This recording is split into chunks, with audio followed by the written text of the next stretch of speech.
Hello everyone, कैसे हो आप सब। उम्मीद है आप सब अच्छे होंगे और अपनी तैयारी है उसको अच्छे से कर रहे होंगे। तो आज की क्लास में हम पढ़ने वाले हैं जो हमारी क्लास 8 है उसकी एनसीईआरटी मल्हार पुस्तक, जो नया सिलेबस लगाया गया है एनसीईआरटी के द्वारा। तो आप तक हमने इसके पीछे 1 से लेकर 7 तक के जितने भी चैप्टर है वो सब कवर कर लिए हैं, उसके इंपॉर्टेंट तथ्य है वो देख लिए हैं। तो आज की क्लास में जो हमारे 3 चैप्टर बच जाते हैं उनको कवर करने वाले हैं और इसके बाद हम सारी जो एमसीक्यू सीरीज़ है उसको डिस्कस करेंगे। जितने भी इंपॉर्टेंट क्वेश्चन बनते हैं मैं आपको आने वाली क्लासों में करवा दूंगी। इसके साथ ही हम इसके बाद क्लास 9th की जो गंगा पुस्तक लगाई गई है उसके सारे चैप्टर पढ़ने वाले हैं, उनके तथ्यों को पढ़ने वाले हैं और एमसीक्यू करने वाले हैं। तो जिसने भी अभी तक मेरे चैनल को सब्सक्राइब नहीं किया वो चैनल को सब्सक्राइब जरूर कर लेना ताकि मेरी आने वाली क्लास है उनका नोटिफिकेशन आप तक पहुँच जाए। इसके अलावा मैंने 2018 से लेकर और 2024 तक के एस्टेट के सभी पेपर को विद एक्सप्लेनेशन सॉल्व करवा दिया है। तो आप चाहें तो जाकर वहाँ से भी क्लासों को देख सकते हैं, क्योंकि मैंने वहाँ जो एक्सप्लेनेशन रखी है वो आपके पेपर के लिए बहुत उपयोगी होने वाली है। तो चलिए चलते हैं अपनी क्लास की तरफ और आज की क्लास को शुरू करते हैं। और जो हमारा आज का चैप्टर है वो है नए मेहमान, और इसके जो लेखक हैं वो है कौन है, उदय शंकर भट्ट। और ये है किस विधा की रचना है, तो ये एक एकांकी विधा की रचना है। तो पढ़ते हैं अपने चैप्टर को। सबसे पहले नए मेहमान, इसके जो लेखक हैं वो कौन है भाई, उदय शंकर भट्ट। तो सबसे पहले वो मैं आपको थोड़ा सा सारांश बताती हूँ कि वो मध्यम वर्गीय परिवार है, उनका जो जीवन है वो किस प्रकार पैसे के अभाव में कठिन परिस्थितियों में उनका जीवन बीतता है। छोटे से घर में रहते हैं, गर्मी से परेशान है, वो सारा वर्णन इस पार्ट में यानी कि इस एकांकी में किया गया है। और वहीं उसी बीच 2 मेहमान आ जाते हैं और फिर उन्हें किन समस्याओं का सामना करना पड़ता है, उनका जीवन है वो किस प्रकार संघर्ष में बीत रहा है, वो सारी चीज़ें इस पार्ट में बताई गई है। तो चलिए पढ़ते हैं। तो सबसे पहले याद रखना है कि किराए के एक छोटे से मकान में अनेक असुविधाएं और गर्मी से परेशान घर के लोग रात में सोने की तैयारी कर रहे हैं। तभी अचानक 2 ऐसे मेहमान आ जाते हैं जिन्हें घर का कोई व्यक्ति नहीं जानता। मान मेहमान मैं तेरा मेहमान वाली स्थिति हो जाती है। संकोचवश उनकी खातिरदारी में जुटा एक आधुनिक शहरी मध्यम वर्गीय परिवार किन परेशानियों से जूझता है, हम इसका जीवंत उदाहरण उदय शंकर भट्ट के नए मेहमान एकांकी में देख सकते हैं। तो लेखक का नाम याद रखना है। और अब इस एकांकी के जितने भी पात्र हैं वो हम देख लेते हैं। सबसे जो मेन पात्र है वो है विश्वनाथ, जो कि क्या है भाई, मेन गृहपति है। ठीक है, उसके बाद नन्हेमल और बाबूमल अतिथि हैं। प्रमोद और किरण उसके बच्चे हैं विश्वनाथ के। आगतुक रेवती का भाई है और रेवती है वो विश्वनाथ की पत्नी है। स्थान है वही भारत का कोई एक बड़ा सा नगर। गर्मी की ऋतु है। रात के कितने बजे हैं, 8 बजे हैं, याद रखना है। और बजे का समय और कमरे के पूर्व की ओर 2 दरवाजे हैं। तो याद रखना है कितने दरवाजे हैं भाई, पूर्व की तरफ 2 दरवाजे हैं। दक्षिण का द्वार बाहर आने जाने के लिए है। तो यहाँ से क्वेश्चन बनता है कि कौन सा द्वार है वो बाहर आने जाने के लिए था, तो दक्षिण का था। और पश्चिम का द्वार भीतर खुलता है। उत्तर की ओर एक मेज है जिस पर कुछ किताबें और अखबार रखे हैं। पास की 2 कुर्सियाँ। पश्चिम द्वार के पास एक पलंग बिछा हुआ है। मेज पर रखा हुआ पुराना पंखा चल रहा है जिसे बहुत कम हवा आ रही है। कमरा बेहद गर्म है। मकान एक साधारण गृहस्थ का है। पलंग के ऊपर 4-5 साल का एक बच्चा है वो सो रहा है। तो पलंग के ऊपर 4-5 साल का एक बच्चा सो रहा है। पंखे की हवा केवल उस बच्चे को लग रही है, फिर भी वह पसीने में तर है, इसलिए वह कभी कभी बेचैन उठता है और फिर सो जाता है। कुर्ता धोती, अभी ये वेशभूषा याद रखनी है, पहने एक व्यक्ति का प्रवेश होता है, ठीक है, उस कमरे के अंदर, और पसीने से उसके कपड़े तर हैं। कुर्ता उतार कर वह खूंटी पर टांग देता है और हाथ से पंखे से बच्चे को क्या करता है, हवा करता है। उसका नाम क्या है भाई, विश्वनाथ है। उसकी उम्र कितनी है, 45 साल है। जो उसका शरीर है वो गठा हुआ है, गेहुआ रंग है और मुख पर गंभीरता के चिन्ह है। विश्वनाथ, ओ बड़ी गर्मी है, पंखा जोर जोर से करने लगता है। इन बंद पंखों में इन बंद मकानों में रहना कितना भयंकर है। मकान है कि भट्टी। पश्चिम की ओर से एक स्त्री प्रवेश करती है। तो याद रखना है कि वो जो स्त्री है उसका प्रवेश कहाँ से हुआ है, पश्चिम की ओर से। रेवती, आंचल से मुख का पसीना है वो पूछती है, पत्ता तक नहीं हिल रहा, जैसे सांस बंद हो जाएगी। सिर फटा जा रहा है, सिर दबाती है। विश्वनाथ, पानी पीते पीते पेट फूला जा रहा है और प्यास है कि बुझने का नाम नहीं लेती। अभी 4-5 गिलास पीकर आया हूँ, फिर भी होठ सूखे जा रहे हैं। एक गिलास पानी और पिला दो, ठंडा तो क्या ही होगा। रेवती, गर्म है। आंगन में घड़े में भी तो पानी ठंडा नहीं होता, हवा लगे तब तो ठंडा हो। जाने कब तक इस जेल खाने में सड़ना पड़ेगा। याद रखना है कि वो क्या कह रही है, उसको जो कमरा है, उसको जो घर है, उसको क्या कह रही है, जेल खाना। विश्वनाथ, मकान मिलता ही नहीं है, आज 2 साल से दिन रात एक करके ढूंढ रहा हूँ। तो यहाँ याद रखना है कि वो कितने साल से ढूंढ रहा है, 2 साल से। पानी तो ले आओ, जरा गला ही तर कर ले। रेवती, बर्फ ले आते, पर बर्फ भी कोई कहाँ तक पिए। विश्वनाथ, बर्फ का पानी पीने से क्या फ़ायदा, प्यास जैसी की तैसी, बल्कि क्या होती है भाई, दुगनी लगती है। ओह, लो पंखा कर लो। बच्चे क्या ऊपर हैं। रेवती, रहने दो, तुम ही करो। छत इतनी छोटी है कि पूरी खाटें भी तो नहीं आती। एक खाट पर 2-2, 3-3 बच्चे सोते हैं, तब भी पूरा नहीं पड़ता। विश्वनाथ, एक यह पड़ोसी है निर्दयी, जो खाली छत पर क्या करते हैं, खाली छत पड़ी रहने पर भी बच्चों के लिए एक खाट तक नहीं बिछाने देंगे। रेवती, वे तो हमको मुसीबत में देखकर प्रसन्न होते हैं ना कुछ लोग, दूसरों को देख के मुसीबत में, और वो बड़े प्रसन्न होते हैं, बड़ा सुकून मिलता है दिल को, है ना। उस दिन मैंने कहा था लाला को, ठीक है, क्या कहा था? तो लाला की औरत बोली कि क्या छत तुम्हारे लिए है? नगद 50 देते हैं, तब 4 खाटों की जगह मिली है। न बाबा, यह नहीं हो सकेगा, मैं खाट नहीं बिछाने दूंगी, सब हवा रुक जाएगी, उन्हें और किसी को सोता देखकर नींद नहीं आती। विश्वनाथ, पर बच्चों के सोने में क्या हर्ज है, जरा आराम से सो सकेंगे। कहो तो मैं कहूँ? रेवती, क्या फ़ायदा, अगर लाला मान भी लेगा तो वह नहीं मानेगी, मतलब उसकी पत्नी है वो नहीं मानेगी। वैसे भी मैं उसकी छत पर बच्चों को अकेला सोना पसंद नहीं करूँगी। विश्वनाथ, फिर जाने दो, मैं नीचे आंगन में सो जाऊँगा, कमरे में भला क्या सोया जाएगा। मैं कभी कभी सोचता हूँ कि यदि कोई अतिथि आ जाए तो क्या होगा। रेवती, ईश्वर करे इन दिनों कोई मेहमान ना आए, वैसे ही गर्मी के मारे मैं मर रही हूँ। पिछले 15 दिन से, याद रखना है कितने दिन से, 15 दिन से दर्द के मारे सिर फटा जा रहा है, मैं ही जानती हूँ जैसे रोटी बनाती हूँ। विश्वनाथ, सारे शहर में जैसे आग बरस रही है, यहाँ की गर्मी से तो ईश्वर बचाए, इसलिए यहाँ गर्मियों में सभी संपन्न लोग पहाड़ों में चले जाते हैं। तो याद रखना है, सभी संपन्न लोग कहाँ चले जाते हैं गर्मी के दिनों में? पहाड़ों में चले जाते हैं। रेवती, चले जाते होंगे, लेकिन गरीबों की क्या है भाई, मौत है। रेवती जाती है, बच्चा गर्मी से घबरा उठता है। विश्वनाथ जोर जोर से पंखा करता है। विश्वनाथ, इन सुकुमार बालकों का क्या अपराध है, इन्होंने क्या बिगाड़ा है, तमाम शरीर मारे गर्मी के उबल उठा। रेवती पानी का गिलास लेकर आती है। प्रश्न, अब यहाँ से जो इंपॉर्टेंट प्रश्न बनते हैं वो देखते हैं। कमरे में कितने दरवाजे हैं और वह किस दिशा में खुलते हैं या किस दिशा में है? तो 2 दरवाजे हैं, एक दक्षिण की ओर खुलता है जिसमें बाहर आने जाने का रास्ता है, और दूसरा पश्चिम की ओर जो क्या करता है, भीतर खुलता है। कमरे के उत्तर दिशा में क्या रखा है? तो उत्तर दिशा में क्या रखा है भाई, मेज रखी है जिसपे किताबें और अखबार रखे हैं। पंखे की स्थिति और उसका प्रभाव क्या है? मेज पर पुराना पंखा चल रहा है जिससे बहुत कम हवा आ रही है। बच्चे की स्थिति कैसी है? तो 4-5 साल का जो बच्चा है वो पलंग पर सो रहा है, लेकिन पसीने से तर है और बेचैन होकर कभी कभी उठ जाता है। विश्वनाथ कमरे में आकर क्या करता है? तो वो कुर्ता उतार कर खुट्टी पर टांग देता है और हाथ से पंखे से क्या करता है, बच्चे को हवा करता है। आगे अगला। रेवती, बड़े का तो अभी तक बुरा हाल है, अब भी कभी कभी देह गर्म हो जाती है। विश्वनाथ पानी पीकर, उसने क्या कम बीमारी भोगी है? पूरे 3 महीने तो पड़ा रहा। कितने महीने पड़ा रहा? यानी कि बड़े के बारे में बता रहे हैं, बड़े बेटे के बारे में, कि क्या भाई 3 महीने से तो पड़ा रहा। वह तो कहो मैंने उसे शिमला भेज दिया, नहीं तो न जाने। ठीक है, तो कहाँ भेज दिया उसको? शिमला। रेवती, भगवान ने रक्षा की, देखा नहीं सामने वालों की लड़की को फिर से टाइफाइड हो गया। तो टाइफाइड की बीमारी का जिक्र किया गया, और किसको हो गया था? पड़ोसी यानी कि सामने वाले की लड़की को। वह चल बसी। तुम कुछ दिनों की छुट्टियां क्यों नहीं ले लेते? मुझे डर है कि कहीं कोई बीमार न पड़ जाए। विश्वनाथ, छुट्टी कोई दे तब ना, छुट्टी ले भी लूँ तो खर्च चाहिए। खैर तुम आज जाकर ऊपर सो जाओ, मैं आंगन में खाट डालकर पड़ा रहूँगा, बच्चों को ले जाओ, यह गर्मी में भून रहा है।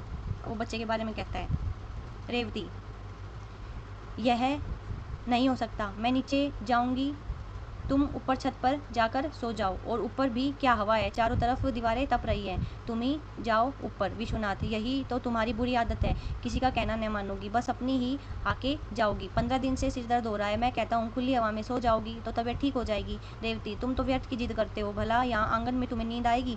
बंद मकान, हवा का नाम नहीं, रात भर नींद नहीं आएगी, सवेरे काम पर जाना है, जाओ, मेरा क्या है, पड़ी रहूंगी। विश्वनाथ, नहीं, यह नहीं हो सकता, आज तो तुम्हें ऊपर सोना पड़ेगा, वैसे भी मुझे कुछ काम करना है। रेवती, ऐसी गर्मी में क्या काम करोगे, तुम्हें भी न जाने क्या धुन सवार हो जाती है, जाओ सो जाओ, मैं आंगन में खाट पर इसे लेकर जैसे तैसे रात काट लूंगी, जाओ। विश्वनाथ, अच्छा तुम जानो, मैं तो तुम्हारी भलाई के लिए कह रहा हूँ, मैं ही ऊपर जाता हूँ। बाहर से कोई दरवाजा खटखटाता है। रेवती, कौन होगा?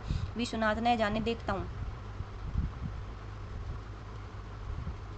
बेचारे कितना संघर्ष कर रहे हैं, कितनी गर्मी है, ठीक है, उनकी जो हालत है कितनी खराब है, ठीक है। रेवती कहती है भगवान कोई मुसीबत ना आ जाए। अब यहाँ पर रेवती बड़े बच्चे की हालत के बारे में क्या कहती है? तो वो कहती है कि बड़े बच्चे की हालत अभी भी ठीक नहीं है, कभी कभी उसका शरीर है वो क्या हो जाता है, फिर गर्म हो जाता है। विश्वनाथ ने बच्चे के इलाज के लिए क्या किया? तो उसने बच्चे को बीमारी के समय कहाँ भेज दिया? शिमला भेज दिया था, जिससे वह बच जाए। रेवती किस बात से डर रही है? कि क्या कोई बच्चा है वो बीमार न पड़ जाए। विश्वनाथ रेवती को कहाँ सोने के लिए कहता है? तो छत की खुली हवा में सोने के लिए कहता है, ताकि उसकी तबीयत है वो ठीक हो सके। अंत में क्या घटना घटती है? बाहर से कोई दरवाजा खटखटाता है और दोनों चिंतित हो जाते हैं। अब उनको लगता है पता नहीं क्या नया सांग आ गया गले में है। चलते हैं। बच्चे को पंखा करती है, बच्चा गर्मी के मारे उठ बैठता है, पानी मांगता है, वह बच्चे को पानी पिलाती है, पंखा करती है। इसी समय क्या होता है, दो व्यक्तियों के साथ विश्वनाथ प्रवेश करते हैं। रेवती बच्चे को लेकर आंगन में चली जाती है। एक साधारण बिस्तर तथा एक संदूक लेकर कमरे में प्रवेश करते हैं। विश्वनाथ भी पीछे पीछे आता है। कमीजों के ऊपर काली बड़ी, सिर पर सफ़ेद पगड़ियाँ। अब वो क्या कहता है भाई, बड़े की अवस्था कैसी है भाई, 35 और छोटे की 24। बड़े की मूछें मुंह को घेरे हुए और माथे पर सलवट है। छोटे की अधकटी मूछें, लंबा मुख है। दोनों मैली धोतियाँ पहने हैं। बड़े का नाम है नन्हेलाल और छोटे का है बाबूलाल। याद रखना है, ठीक है। ये जो क्या नाम से बड़ा है नन्हेमल, ठीक है। नन्हेमल की कितनी है एज, ये है 35 साल का, और ये है भाई बाबूलाल, ये है 24 साल का, ठीक है। अच्छा, नन्हेमल है, उसकी क्या है, बड़े की मूछें मुंह को घेर रही है, इसकी बड़ी बड़ी है भाई मूछ, ठीक है। और माथे पर क्या है, सलवटें हैं, ठीक है। छोटे की अधकटी मूछें हैं और लंबा क्या है भाई, लंबा मुख है। और दोनों ने मैली धोतियाँ पहनी हुई है। अभी दो आए हैं नए। इस हबड़ तबड़ में दोनों बच्चे ऊपर से उतर कर आते हैं और दरवाजे के पास खड़े होकर आगतुक को देखते हैं। विश्वनाथ बड़े लड़के से, प्रमोद जरा कुर्सी इधर खिसका दो। दूसरे अतिथि से, आप इधर खाट पर आ जाइए, जरा पंखा तेज कर देना किरण। आगे चलते हैं। किरण है वो पंखा तेज करती है, किंतु पंखा वैसे ही चलता है। नन्हेमल पगड़ी के पल्ले से मुंह का पसीना पोंछकर उसी से हवा करता हुआ, बड़ी गर्मी है, क्या कहें पंडित जी, पैदल चले आ रहे हैं, कपड़े तो ऐसे हो गए हैं कि निचोड़ लो। विश्वनाथ जी आप लोग, बाबूलाल चाचा मेरे कपड़े निचोड़ कर देख लो, एक लोटे से कम पसीना नहीं निकलेगा। धोती ऐसी चर्रा रही है जैसी पुरानी हो, पिछले दिनों नगद 9 रुपए खर्च करके खरीदी थी। तो कितने में खरीदी थी भाई, 9 रुपए में उसने क्या खरीदी थी, धोती खरीदी थी। तो ये कौन कहता है, चाचा वाली बात बाबूलाल कहता है। याद रखनी है कि मैंने, चाचा मेरे कपड़े हैं वो निचोड़ कर देख लो, और मैंने जो धोती है वो नगद 2 रुपए में खरीदी थी। अब नन्हेमल क्या कहता है, मोतीराम की दुकान से ली होगी, बड़ा ठग है। अब यहाँ एक नाम और आया है किसका, मोतीराम का, ठीक है। वो क्या बताया, उसको ठग बताया है। मैंने भी कुर्तों के लिए 6 गज मलमल मोल ली थी, 1.25 रुपए गज दी, जबकि नत्थामल के यहाँ 9.5 आने गज बिक रही थी। पंडित जी गला सूखा जा रहा है, स्टेशन पर पानी भी नहीं मिला, मन करता है लेमन की 5-6 बोतल पी जाऊं। याद रखना है। आगे चलते हैं।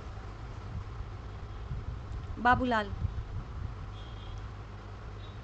मुझे कोई पिलाकर देखे, 10 से कम नहीं पीऊंगा। बच्चों की ओर देखकर, क्या नाम है तुम्हारा भाई, प्रमोद, प्रमोद, किरण, किरण।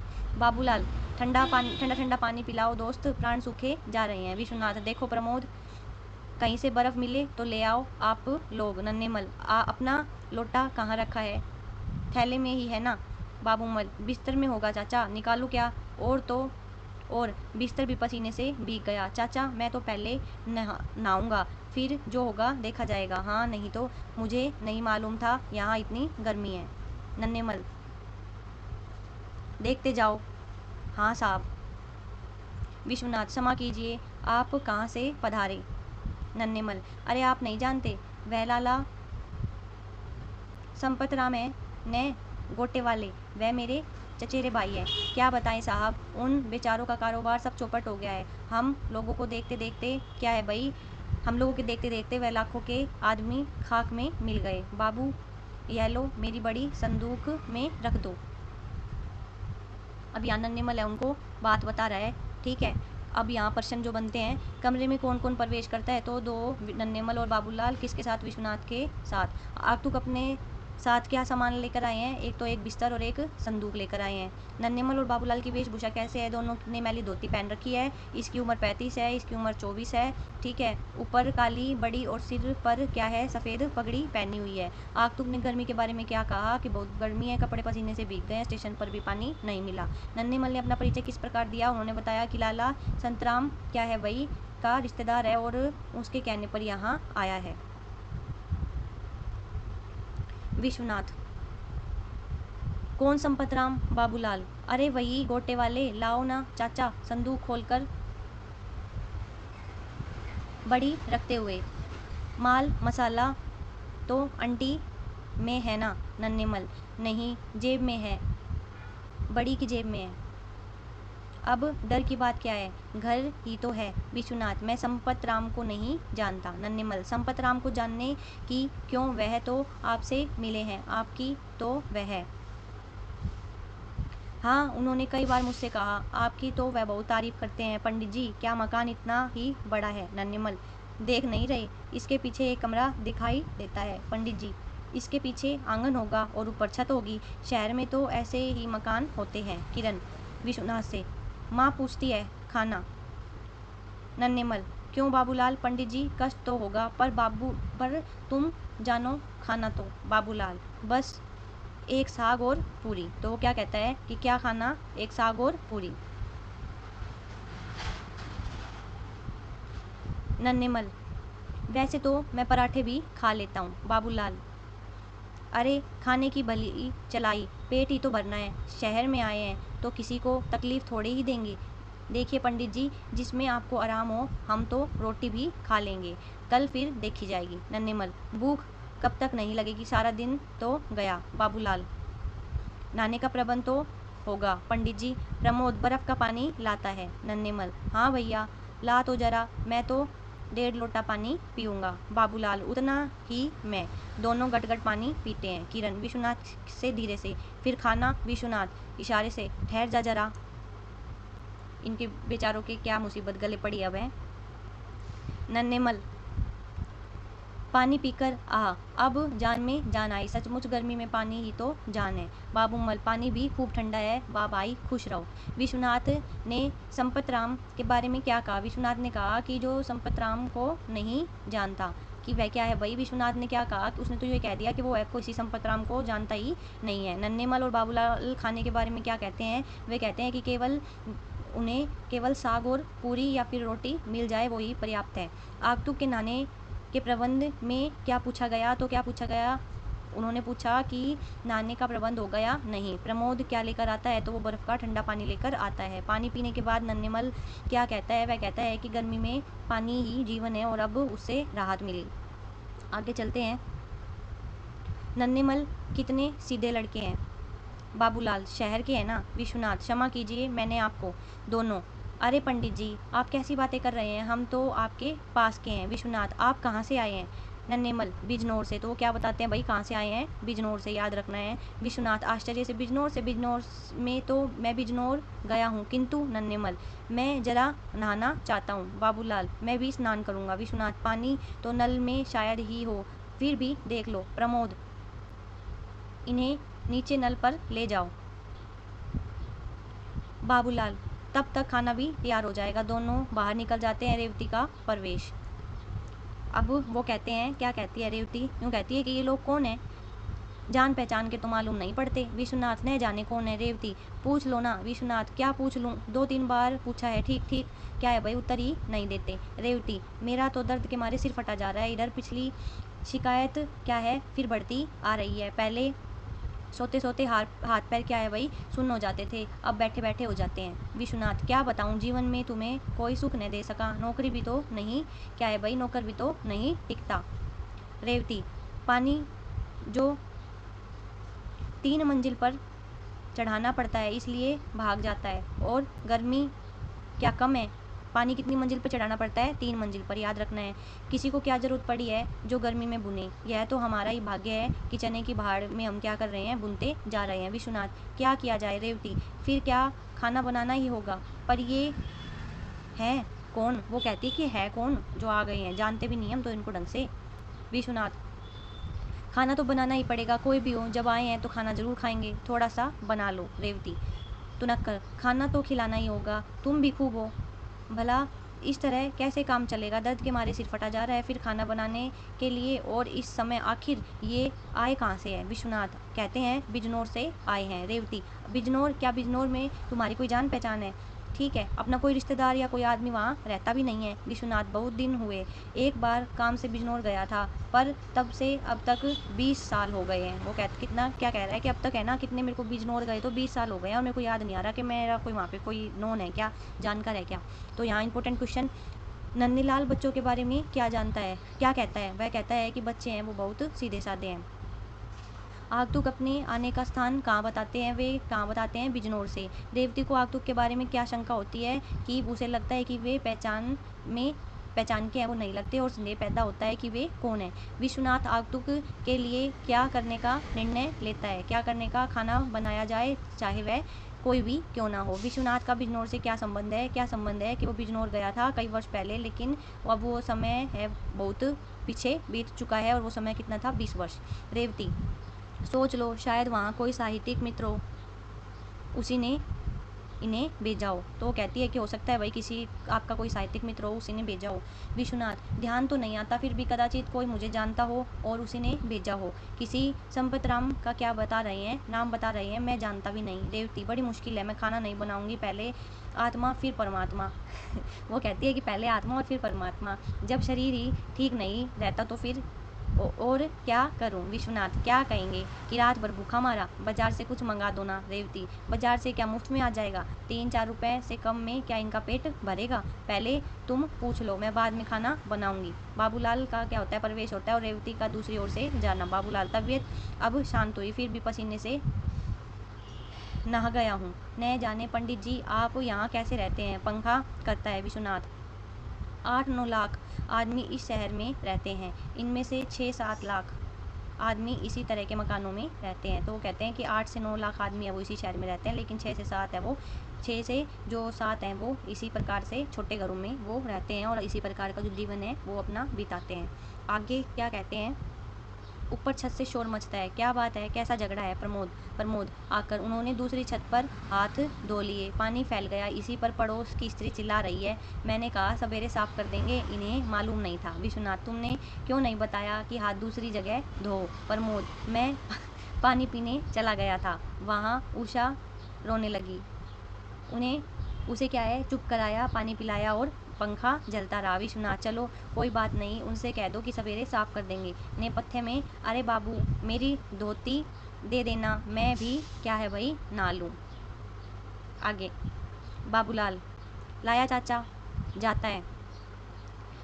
पड़ोसी का तेजी से प्रवेश। पड़ोसी, देखिए साहब, मेहमान आपके होंगे, मेरे नहीं, मैं ये बर्दाश्त नहीं कर सकता कि मेरी छत पर इस तरह गंदा पानी फैलाया जाए। वाह भाई वाह, मान पड़ोसी, वाकई गलती हो गई, कल सवेरे साफ कर दूंगा। पड़ोसी, आपसे रोज ही गलती होती है। विश्वनाथ, अनजान आदमी से गलती हो ही जाती है, उसे क्षमा कर देना चाहिए, कल से ऐसा नहीं होगा। पड़ोसी, होगा क्यों नहीं, रोज होगा, रोज होता है। अभी उसी दिन आपने क्या था भाई, आपके एक और मेहमान ने यहाँ पानी फैला दिया था, फिर वह हमारी खाट बिछाकर क्या था वही लेट गया था। विश्वनाथ, मैंने समझा तो दिया था, फिर तो वह आदमी खाट पर नहीं लेटा था। पड़ोसी, तो आपके यहाँ इतने मेहमान आते ही क्यों हैं, यदि मेहमान बुलाने हो तो बड़ा सा मकान लो। विश्वनाथ, ये भी आपने खूब कहा है कि इतने मेहमान क्यों आते हैं, अरे भाई मेहमानों को क्या मैं बुलाता हूँ, खैर आज क्षमा करें, अब आगे ऐसा नहीं होगा।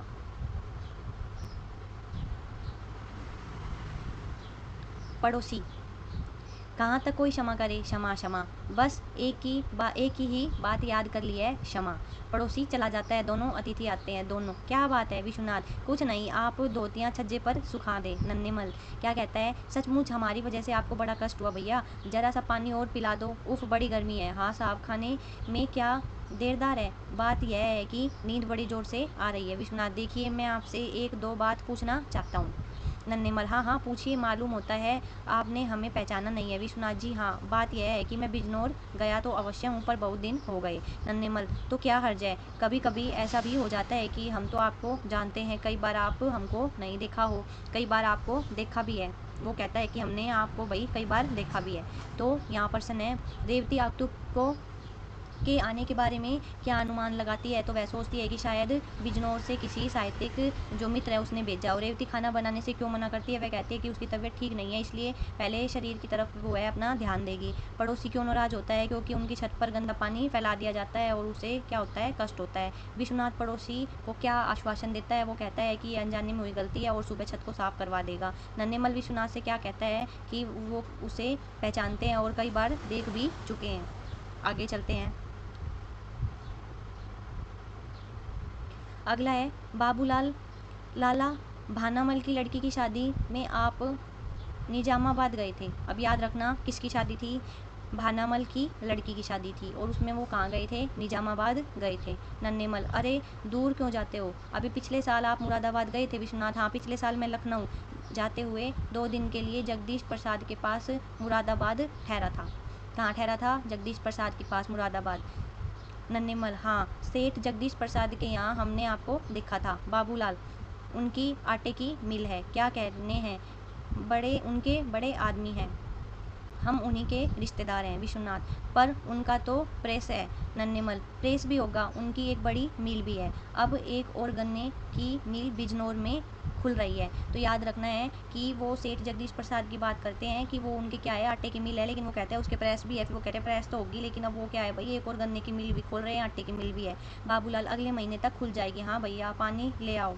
लो चाचा, तुम्हें पहले तुम पी लो। विश्वनाथ, तो आप कोई चिट्ठी विट्ठी लाए हैं दोनों, सक पकाकर। चिट्ठी तो नहीं लाए। नन्हेमल, संपत राम ने कहा था कि स्टेशन से उतरकर सीधे रेलवे रोड चले जाना, वहाँ कृष्णा गली में वह रहते हैं।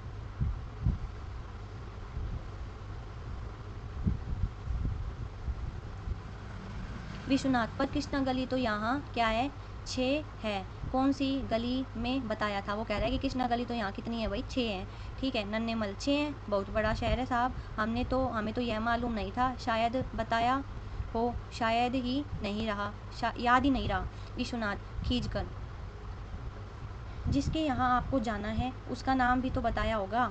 बाबूलाल, क्या नाम था चाचा। नन्हेमल, नाम तो याद नहीं आता, जरा ठहरिए सोच लूँ। बाबूलाल, अरे चाचा कविराज या कवि बताया था, मैं उस समय नहीं था, सामान लेने घर गया था, तुम्ही ने रेल में बताया था। नन्हेमल, हाँ साहब कविराज बताया था, आप तो बेकार शक में पड़े हैं, हम कोई चोर थोड़ी हैं। बाबूलाल, चोर छिपे थोड़ी ही रहते हैं पंडित जी, क्या बताएं, हमारे घर चलकर देख ले तो पता लगेगा कि हम भी। विश्वनाथ, लेकिन मैं कविराज तो नहीं हूँ। दोनों चिल्लाकर, तो कवि ही बताया होगा साहब।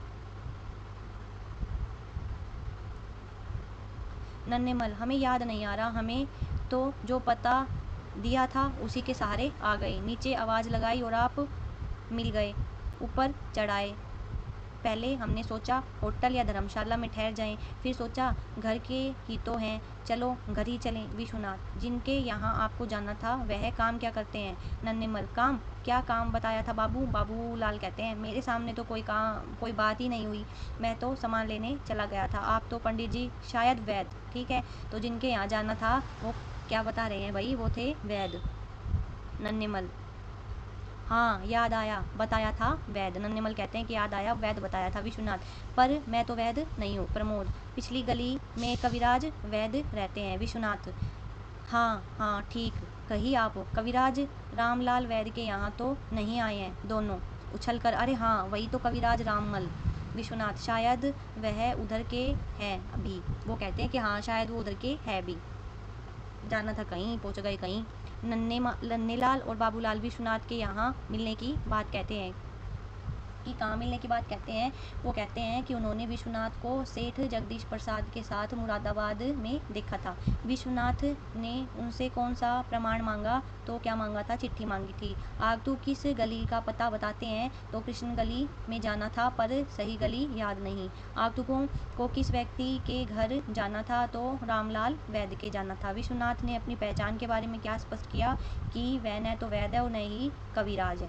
नन्हेमल, ठीक है साहब ठीक है, वही है, मैं भी सोच रहा था कि आप न संपत राम को जानते हैं न जगदीश प्रसाद को। प्रमोद से, कहाँ है उनका विराज का घर। विश्वनाथ, जाओ इन्हें उनका मकान बता दो, मैं भीतर हो आऊँ। दोनों, चलो जल्दी चलो भैया, अच्छा साहब राम राम। विश्वनाथ, भीतर से ही राम राम। रेवती, अब जान में जान आई, हाय सिर फटा जा रहा है। नीचे से आवाज़ आती है नेपथ्य में, भले आदमी न जाने कहाँ मकान लिया, ढूंढते ढूंढते आधी रात हो गई। रेवती, फिर प्रसन्न होकर, अरे अरे भैया है, जाओ आओ आओ, तुमने तो खबर भी न दी। आगतू, रेवती, दोनों मिलते हैं विश्वनाथ से, पिछले 4 घंटे से बराबर मकान खोज रहा हूँ, क्या मेरा तार नहीं मिला। विश्वनाथ, नहीं तो कब तार दिया था। आगतू, कल ही तो झांसी से दिया था, सोचा था कि ठीक समय पर मिल जाएगा। ओह बड़ी परेशानी हुई। रेवती, लो कपड़े उतार डालो, पंखा करती हूँ। अरे प्रमोद, जा जल्दी से बर्फ तो ला, मामा जी को ठंडा पानी पिला। वो गए और उसके बाद अब रेवती का जो भाई है वो आ गया। ठीक है, अब रेवती कर रही है उसकी खातिरदारी। और देख, नुक्कड़ पर हलवाई की दुकान खुली हो तो आग तू। भाई बहुत बड़ा शहर है, वह तो कहूँ मैं भी ढूंढ कर ही रहा, नहीं तो न जाने कहाँ होटल या धर्मशाला में रहना पड़ता। बड़ी गर्मी है, मैं जरा बाथरूम जाना चाहता हूँ। विश्वनाथ, हाँ हाँ अवश्य, सामने चले जाइए आप तो। एक बार तो जी में आया कि सामने होटल में ठहर जाऊँ, शायद रात को आप लोगों को कोई कष्ट हो।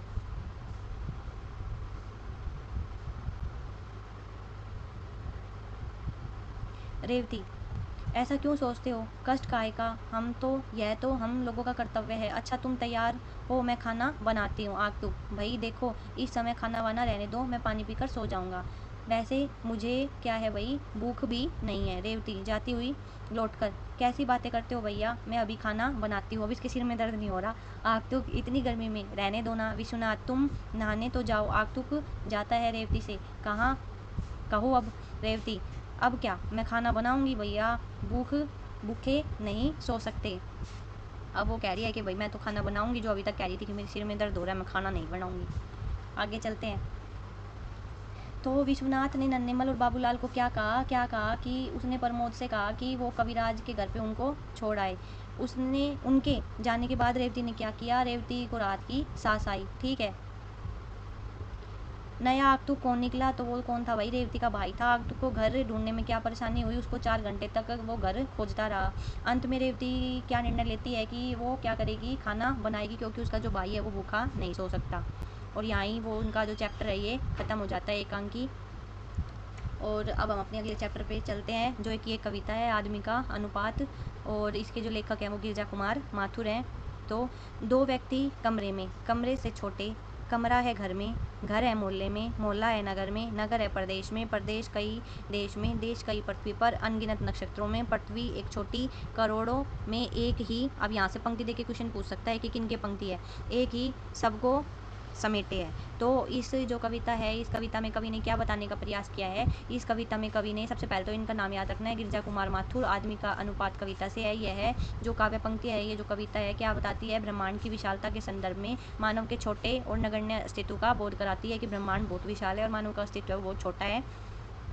कवि छोटे से छोटे स्तर से लेकर विशालतम स्तर तक का विस्तार क्रम प्रस्तुत करते हैं, जिससे मनुष्य की सीमितता और ब्रह्मांड की व्यापकता स्पष्ट होती है। एक व्यक्ति एक कमरे में रहता है, वह कमरा एक घर का भाग है, घर एक मोहल्ले में है, और मोहल्ला नगर में है, नगर प्रदेश में है, प्रदेश देश में, और देश पृथ्वी पर स्थित है। पृथ्वी स्वयं असंख्य ग्रहों और नक्षत्रों से भरे ब्रह्मांडों का एक छोटा सा अंश है। फिर भी इसी पृथ्वी पर करोड़ों लोग क्या करते हैं भाई, निवास करते हैं। कविता यह संदेश देती है कि संसार भले ही अत्यंत विशाल हो, किंतु क्या है भाई, सभी अस्तित्व एक दूसरे से जुड़े हैं। एकता में ही क्या है, वास्तविकता, व्यापकता निहित है, यानी कि सभी को एकता के साथ रहना चाहिए। अगला है, परिधि नवगंगा की,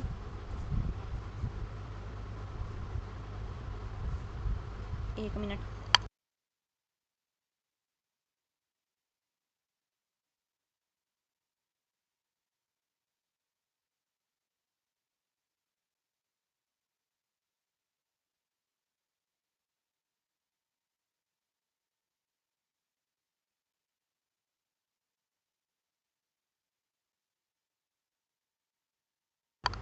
तो आगे क्या कहते हैं, परिधि नवगंगा की लाखों ब्रह्मांडों में अपना एक ब्रह्मांड, हर ब्रह्मांड में कितनी ही पृथ्वियाँ, कितनी ही भूमियाँ, कितनी ही सृष्टियाँ।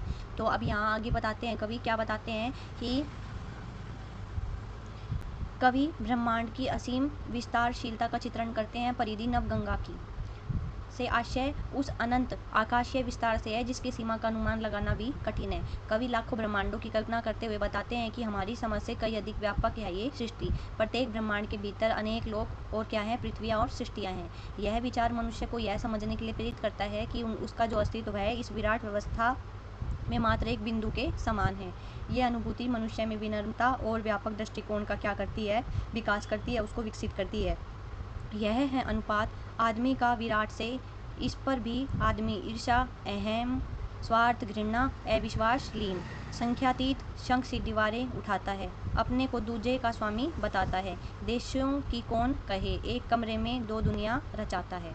तो इसमें क्या कवि बताते हैं, एक तो आपको ये पंक्तियाँ ध्यान रखनी है, पंक्तियाँ दे के पूछ सकता है कि कौन से कवि की है, तो फिर आपको परेशानी हो जाएगी अगर आप याद नहीं रखोगे तो। इस काव्यांश में कवि मानव की मानसिक कमजोरियां और उसके अहंकारी व्यवहार की ओर संकेत करता है। कवि कहते हैं कि ब्रह्मांड की विराटता के सामने मनुष्य का अस्तित्व है वो क्या है भाई, बहुत छोटा है। इसके बावजूद भी वो क्या करता है, उसके अंदर ईर्ष्या, स्वार्थ, घृणा, अहंकार जैसी भावनाएं हैं वो भरी हुई हैं। ठीक है, वो कहता है कि ब्रह्मांड की विराटता के सामने मनुष्य का अस्तित्व है वो बहुत छोटा है। वह अपने चारों ओर विभाजन और भेदभाव की दीवारें खड़ी कर लेता है। मनुष्य स्वयं को दूसरों से श्रेष्ठ और उसका क्या समझता है, स्वयं को स्वामी समझता है, जिससे विवाद और मतभेद उत्पन्न होते हैं। अपने अहंकार के कारण वह छोटे छोटे विचारों और सीमाओं में बट जाता है। कवि इस काव्यांश के माध्यम से मनुष्य को आत्मचिंतन के लिए प्रेरित करते हैं। जब ब्रह्मांड के सामने उसका अस्तित्व नगण्य है तो उसे अहंकार क्यों करना चाहिए, उसे व्यापक क्या सोच, विनम्रता और सहिष्णुता को अपनाना चाहिए। यहाँ कवि ने क्या अपनाने को कही है, सही सोच, विनम्रता और सहिष्णुता। ठीक है, यहाँ इनका थोड़ा सा देखते हैं परिचय। कवि जो गिरजा कुमार माथुर है, इनका जन्म है वो मध्य प्रदेश में हुआ था, अशोकनगर के जनपद में। पिता है देवीचरण माथुर और आकाशवाणी के लिए कई महत्वपूर्ण पदों पर ये रहे हैं।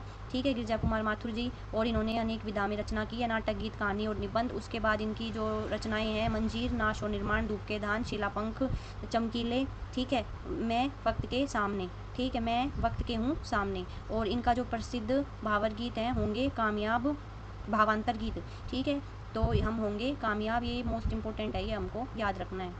ठीक है, आगे चलते हैं। अब यहाँ हमारा पूरा हो गया, एक लास्ट चैप्टर बचता है, उसको भी पढ़ लेते हैं।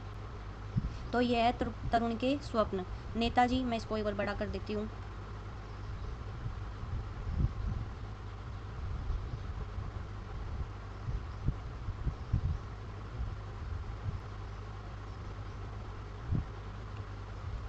नेताजी सुभाष चंद्र बोस ऐसे संविधान, स्वाधीन, संपन्न समाज और राष्ट्र का सपना देखते हैं। तो यहाँ सबसे पहले तरुण के स्वप्न, ठीक है, ये उद्बोधन है नेताजी सुभाष चंद्र बोस। ऐसे स्वाधीन, संपन्न समाज और राष्ट्र का सपना देखते हैं जिसमें व्यक्ति सब दृष्टियों से मुक्त हो, समाज तथा राष्ट्र की सेवा में समान रूप से भागीदार बने। वे अपने उद्बोधन में नारी मुक्ति और सभी को शिक्षा तथा समान अवसर मिलने की बात करते हैं कि सभी को शिक्षा और समान अवसर मिलना चाहिए। अपना यह स्वप्न वे युवाओं को सौंपना चाहते हैं जिससे आदर्श समाज और आदर्श राष्ट्र का रूप है वो साकार हो जाए। ठीक है, आइए अब हम नेताजी के उस उद्बोधन के विषय में जानते हैं जो उन्होंने मेदिनीपुर, याद रखना है, जिला युवक सम्मेलन में 29 दिसंबर 1929 को युवाओं को संबोधित करते हुए प्रकट किया था। लास्ट लाइन इंपॉर्टेंट है। उसके बाद आगे चलते हैं। अब स्वप्न तो अनेकों ने देखा, हमारे नेता स्वर्गीय देशबंधु चित्तरंजन दास ने भी एक स्वप्न देखा था। वही स्वप्न उनकी शक्ति का उत्स बना और उनके आनंद का निर्झर रहा। उनके स्वप्न के उत्तराधिकारी आज हम हैं, इसलिए हमारा भी अपना एक स्वप्न है। इसी स्वप्न की प्रेरणा से हम उठते हैं, बैठते हैं, चलते हैं, फिरते हैं और लिखते हैं, भाषण देते हैं, कामकाज करते हैं। वह स्वप्न या आदर्श क्या है? हम चाहते हैं कि एक नया सर्वांगीण स्वाधीन संपन्न समाज और उस पर एक स्वाधीन राष्ट्र। अब यहाँ से ये है ना, पंक्तियाँ दे के पूछ सकता है कि ये पंक्तियाँ किसकी हैं, तो आपको याद रखना है कि ये सुभाष चंद्र बोस जी कह रहे हैं। ठीक है, उनका ही तो उद्बोधन है ना, ये देखो ऊपर लिखा हुआ है, तो ये याद रखना है कि ये पंक्तियाँ वो कह रहे हैं। आगे पढ़ते हैं। उस समाज में व्यक्ति सब दृष्टियों से मुक्त हो तथा समाज के दबाव में वह मरे नहीं। उस समाज में जाति भेद का स्थान नहीं हो, मतलब वो ऐसा समाज चाहते हैं जिसमें जाति भेद का है वो स्थान नहीं हो। उस समाज में नारी मुक्त होकर समाज और राष्ट्र के पुरुषों की तरह समान अधिकार का उपभोग करे और समाज तथा राष्ट्र की सेवा में समान रूप से हिस्सा ले। उस समाज में अर्थ की विषमता न हो। उस समाज में प्रत्येक व्यक्ति शिक्षा और उन्नति का समान सुअवसर पाए। जिस समाज में श्रम और कर्म की पूरी मर्यादा होगी और आलसी और अकर्मण्य के लिए कोई स्थान नहीं रहेगा, वह राष्ट्र किसी भी विजातीय प्रभाव से हर प्रकार से मुक्त रहेगा। जो राष्ट्र हमारे स्वदेशी समाज के यंत्र के रूप में काम करेगा, सर्वोपरि वह समाज और राष्ट्र भारतवासियों का अभाव मिटाएगा और भारतवासी के आदर्श को सार्थक बनाकर ही स्थिर नहीं होगा, बल्कि विश्व मानव के समक्ष आदर्श समाज और आदर्श राष्ट्र के रूप में गण्य होगा। मैं ऐसे समाज और ऐसे राष्ट्र का ही स्वप्न देखता रहा हूँ। यह स्वप्न मेरे समक्ष नित्य क्या है, नित्य और अखंड सत्य है। इस सत्य की प्रतिष्ठा के लिए सब कुछ किया जा सकता है, हर प्रकार का त्याग किया जा सकता है, हर संकट को सहा जा सकता है और इस स्वप्न को सार्थक बनाने के दौरान प्राण देना भी है तो वह मरण है स्वर्ग समान। याद रखना है कि अपने स्वप्न को सार्थक बनाने के दौरान प्राण देना है तो वह मरण भी है स्वर्ग के समान। याद रखना है। हे मेरे तरुण भाइयों, तुम्हें देने लायक मेरे पास कुछ भी नहीं है सिर्फ यही स्वप्न जो हमें असीम शक्ति और अपार आनंद देता है, जो मेरे शुद्ध जीवन को भी सार्थक बनाता है। यह स्वप्न मैं तुम्हें उपहार स्वरूप देता हूँ, स्वीकार करो। कौन कह रहा है? सुभाष चंद्र बोस जी। ठीक है, अब हम आगे चलते हैं। इसमें जो प्रश्न बनते हैं वो करवाती हूँ, वन लाइनर वाले, वन शॉर्ट रिवीजन। पहला प्रश्न, देशबंधु चित्तरंजन दास ने क्या स्वप्न देखा था? उन्होंने एक स्वाधीन और आदर्श समाज राष्ट्र का स्वप्न देखा था जो उनकी शक्ति और आनंद का स्रोत बना। लेखक किस प्रकार के समाज की कल्पना करता है? वह ऐसे समाज की कल्पना करता है जहाँ जातिगत भेद न हो, स्त्री पुरुष को समान अधिकार मिले और सबको शिक्षा व उन्नति के समान अवसर प्राप्त हो। आदर्श समाज में आर्थिक व्यवस्था कैसी होगी? अर्थ की विषमता नहीं होगी और प्रत्येक व्यक्ति को समान अवसर मिलेंगे। लेखक इस स्वप्न की पूर्ति के लिए क्या करने को तैयार है? तो क्या हर प्रकार का त्याग और कष्ट सहने को तैयार है, और क्या है भाई, प्राण देने को भी तैयार है। लेखक युवाओं को क्या उपहार देता है? तो वह क्या अपना आदर्श स्वप्न उपहार स्वरूप देता है और उसे स्वीकार करने का है वो आह्वान करता है। तो यहाँ से जितने भी इंपॉर्टेंट फैक्ट है वो सारे हमारे पूरे हो गए हैं और साथ में जितने भी क्वेश्चन बनते थे वो हो गए हैं। और मैं आपको इसके अलावा एक MCQ सीरीज और करवा दूंगी जिससे आपके क्वेश्चन है वो अच्छे प्रकार से तैयार हो जाएंगे। अब पढ़ लेते हैं इनके बारे में। लेखक परिचय। उड़ीसा। अब ओडिशा राज्य के कंटक नगर में जन्मे सुभाष चंद्र बोस को पूरा देश नेताजी के नाम से जानता है। भारत के स्वतंत्रता संग्राम में उनका उद्देश्य स्पष्ट था, भारत को अंग्रेजों के शासन से मुक्त कराना। ब्रिटिश शासन के विरुद्ध संघर्ष करते हुए उन्हें कई बार जेल भी जाना पड़ा। स्वतंत्रता की लड़ाई में उनकी दूरदर्शिता का पता तब चलता है जब उन्होंने आज़ाद हिंद फौज का नेतृत्व किया। तो याद रखना है कि कौन सी फौज का नेतृत्व किया था? तो आज़ाद हिंद फौज का।